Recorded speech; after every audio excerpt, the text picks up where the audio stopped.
A dead mouse suddenly came back to life and bit a researcher. The woman immediately removed her gloves to disinfect, while the male researcher went to catch the mouse. Suddenly, the woman's body stiffened and froze. As he grabbed the mouse and turned around, he saw the woman convulsing violently. He dragged her to the shower room, but by then she had stopped breathing. Strangely, the female researcher revived shortly afterward. Inside the research facility, a security guard was fiddling with a vending machine. The female researcher quietly approached him from behind, grabbed his head, and kissed him. Afterward, the guard's body began to convulse as well. The male researcher, hopping down the stairs, kissed the janitor in the same way.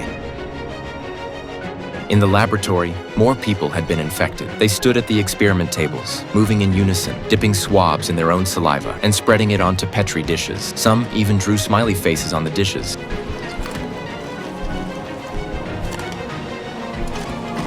The initial female researcher walked to the front desk and turned off the surveillance cameras. She picked up the cake on the counter and began licking each piece, leaving a note on top inviting others to eat freely. Meanwhile, Carol and her sister Helen were drinking at a bar. Feeling warm, they went outside to chat. Looking up, they noticed strange contrails in the sky, almost perfectly parallel. They dismissed it and continued talking. A man entered the bar behind them. Soon after, a car accident occurred outside. Carol ran over to check. The driver appeared unconscious, but then began convulsing. Turning around, she saw her sister Helen behaving the same way.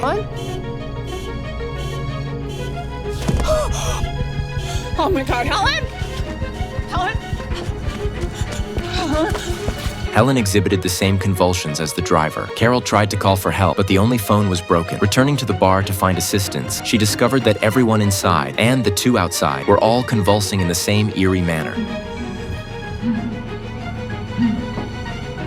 Even worse, some were dead. Carol's first thought was to call the police. Fortunately, a woman had a phone in her hand, but it was difficult to take because the woman held it tightly. Once she managed to get the phone, she immediately dialed 911, but no one answered. The hospital was also unreachable. With no other option, Carol drove the car from the earlier accident, taking Helen to the hospital herself. Usually busy, the roads were eerily silent today. Halfway there, she saw a flipped police car, its occupants already dead. Looking toward the city, flames could be seen everywhere. It was clear that chaos had erupted in town. Carol drove into the hospital, only to find a scene identical to the bar. People inside were convulsing, completely ignoring her, and the doctors were infected as well.